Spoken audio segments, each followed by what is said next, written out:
Empaths, chosen ones, I want you to take something into consideration, right? If you've been in a toxic environment with the narcissist, you're out of the relationship now, you're in your past, you might still think about them, you might still ruminate about them, you might still be suffering with the trauma bond. I want you to think, just think about it. You can travel by yourself. You can go somewhere by yourself and have a good holiday. You deserve it. You deserve to go. You trust me, it opens up doors. Like, I didn't go on holiday as such, but when I was in a dark place, I went and worked abroad, and it opened up doors for me. It was God. I believe God or the universe paved the way for me to do that, because things actually lined up very calculatively. Yeah. It just worked out, it just really worked out. It was basically like God revealing things for me. Like, you see, I went and worked in another country, and I met new people, and it helped me break the trauma bond. And I worked abroad for a client, and to my surprise, the client was Google.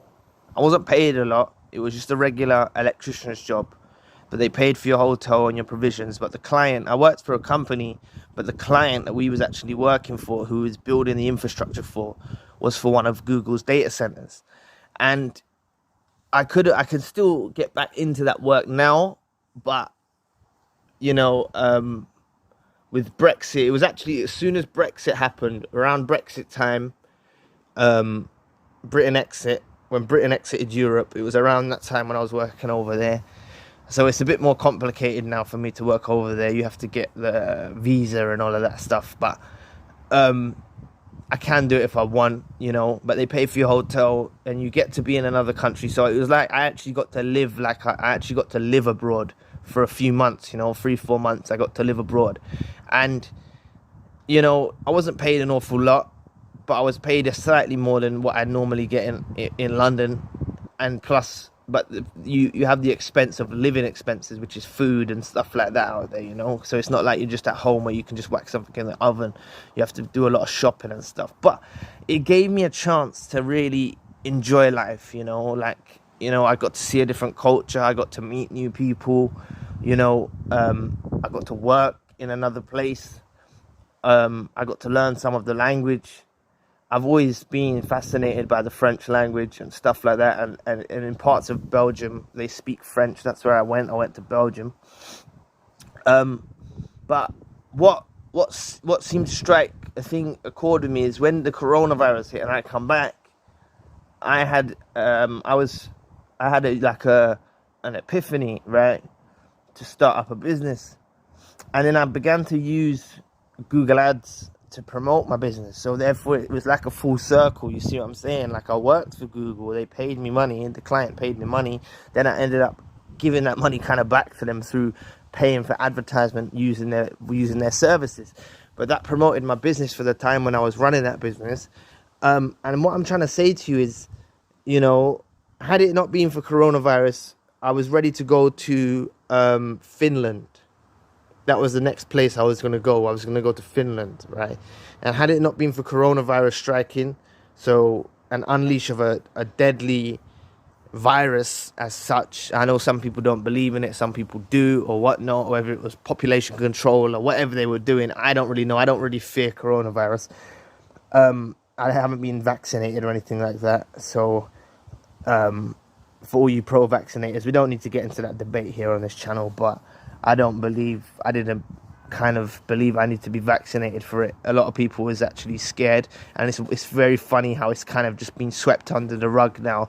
At one moment we was all 2 meters apart, and now everything's just gone back to normal, and we can all mix again and everything's fine. So it's a bit confusing. And the SARS, there's been other SARS viruses that have been here before, so I feel like this pandemic was blown out a bit out of proportion.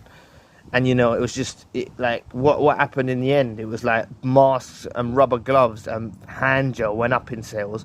And I've always used bacterial hand gel from prior to coronavirus anyway. I've always washed my hands anyway. So it was like they were telling me something that I already done. This is like you got our Prime Minister of England like showing us that we need to use our elbows. And I learned that you use your elbows when I worked in a hotel when I was younger. I worked in a Radisson hotel, and they told me when you go to the bathroom, use your elbow to turn the taps off. So I've always used my elbows to turn taps on and off, because otherwise, if you use your hand, then the hand is dirty. So basically, the stuff that they was telling us to do, I've done since like 2012, right?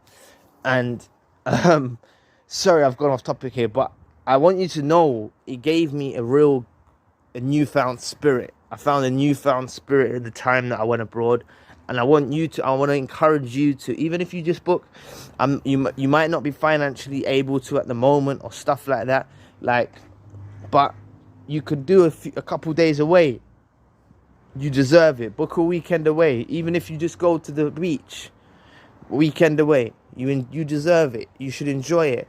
And sometimes traveling solo is so powerful, because when you're with friends, you have to worry what your friends are doing and what this one wants to do and that wants to do, and you have to please everybody. But when you're on your own, you kind of just do your own thing. And it was like when I was out there, there was one van that we all shared, and they would all go around together to the shops and all, and I used to just walk. I used to walk across farmland, country, to the shop, speak to the locals, use Google Translate, and I used to just do my own thing to get the supplies that I needed, whether it be, I was smoking tobacco, then I've given up smoking tobacco since, but, to find the tobacco that I like to smoke, the particular tobacco, the type of brand that I smoked, the particular filter tips, stuff like that. My food shopping, the particular food that I wanted, I would go to the bakers and I would speak to the baker woman, and it was just a wonderful experience, right? It was a real wonderful experience, and something that I'll always remember that I'd done, right? And I actually, I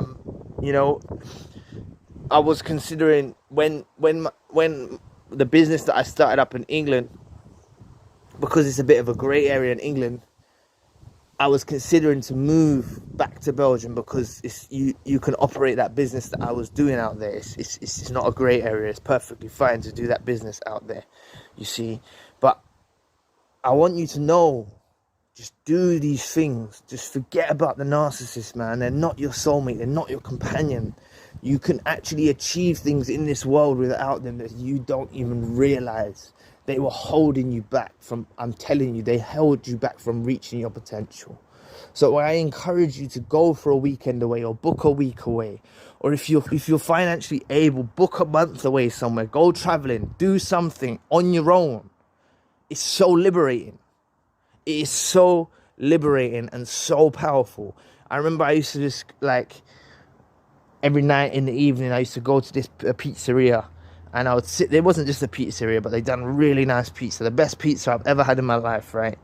And the man was so nice that used to work there. And in the UK, you can't smoke in restaurants anymore. So I was surprised when after my meal, he would bring my coffee and my espresso coffee, and he would bring me an ashtray, and I could chill and I could smoke in there.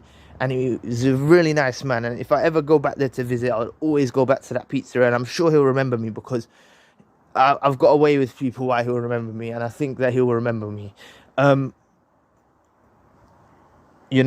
Chosen ones especially, you have an impact on people. Empath, you have an impact on people. People won't forget you. They remember you.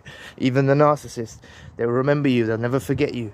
They never will. Trust me. That's what I want you to understand about you. You learn your self-worth. You learn your value. You learn what you're about. And you understand that you made such an impact in the narcissist's life. Despite the fact that they was mirroring you and manipulating you and all of that, you made a very big impact in the narcissist's life that they'll never find again. You was a potent grade A supplier, and they'll never find that again. And you need to leave that in the past. Leave that in the past. Let them suffer. Believe me, they're suffering. They're suffering. They're in pain. And they're dwelling and ruminating about you. And that's causing you to have some internal collisions in your mind. That's causing you to have weird dreams. That's causing you to, by them, I'm telling you, there's actually love spells where you write people's name and walk around in your shoes. I'm not saying it works, but I'm telling you, narcissists are so desperate that if they want a grade A supplier, they will walk around chanting your name with your name in their shoes. I'm telling you, they're proper weirdos. So just, I want you to feel liberated, and just don't be afraid to travel by yourself. You don't have to get your friend involved. It makes it all confusing. Just go somewhere by yourself, on your own. Enjoy yourself. I'm telling you, it's so empowering. It's so empowering. There's so much power in solitude. You see, there's so much power in solitude. And the word solitude means a lot to me. It does, because in the place where my mother is buried, or not buried, where her ashes are sprinkled, it's called solitude. And I believe that's a little sign. Sometimes God gives us signs, you know. So it was like my mum was this person in life that maybe made some mistakes and stuff like that, but now she's in a place where she's in solitude. And even though I know she doesn't reside there and the soul lives on, but it's a sign that she needed to do some stuff on her own for some time, for her to realize her mistakes, even though she did realize her mistakes prior to her death.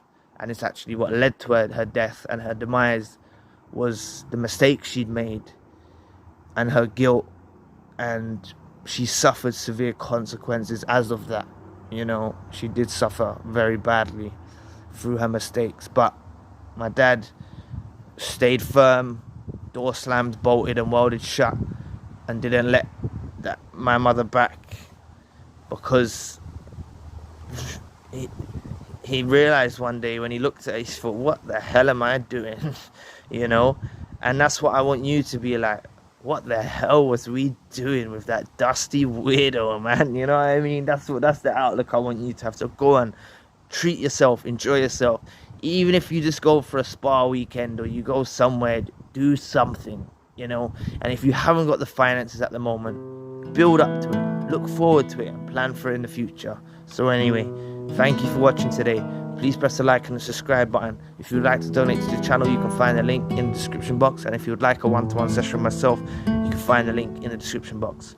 If you want more narcissism-based content, the link for the main channel is also in the description box. So anyway, I'll be back with another video soon. Peace.